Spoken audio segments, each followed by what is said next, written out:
હનુમાનજી કે જેને સંકટ મોચન પણ કહેવામાં આવે છે, એવું કહેવાય છે કે પવન પુત્રની કૃપાથી તમામ પાપોમાંથી મુક્તિ મળે છે અને સુખ અને સમૃદ્ધિની પ્રાપ્તિ થાય છે. જયપુરમાં આવેલ છે ખોલેવાલે હનુમાન મંદિર કે જ્યાં હનુમાનજીની ખૂબ જ અદ્ભુત અને અનોખી પ્રતિમાના થાય છે દર્શન. તો આવો દર્શન કરીએ અને મેળવીએ હનુમાનજીની કૃપા.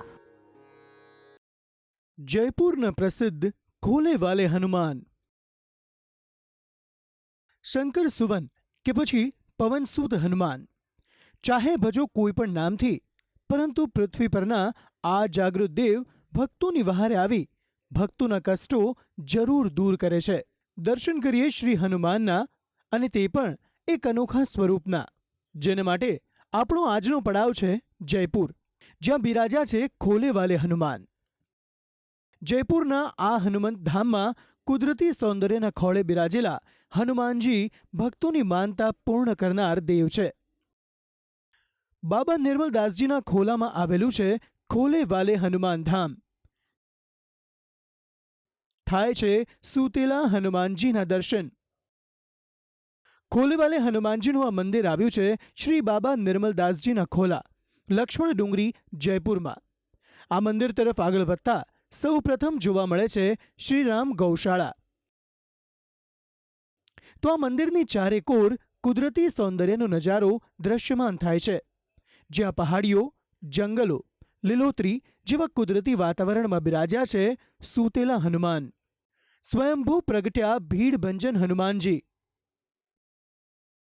શ્રી ખોલેવાલે હનુમાન કે જે હનુમંત ધામ તરીકે પણ ઓળખાય છે, અહીં બિરાજેલા હનુમાન સ્વયં પ્રગટ્યા હોવાનું માનવામાં આવે છે, જેથી આ મંદિરનો મહિમા અપરંપાર છે.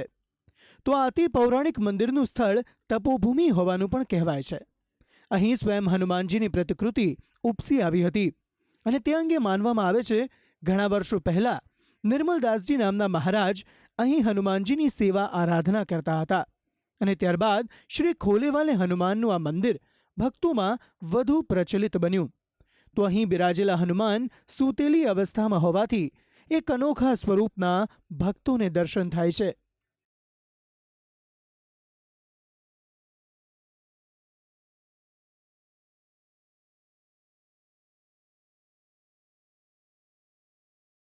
શ્રી હનુમંત ધામમાં કેસરી નંદન અને સૂતેલા હનુમાન ભક્તોની આસ્થાનું પ્રતીક છે.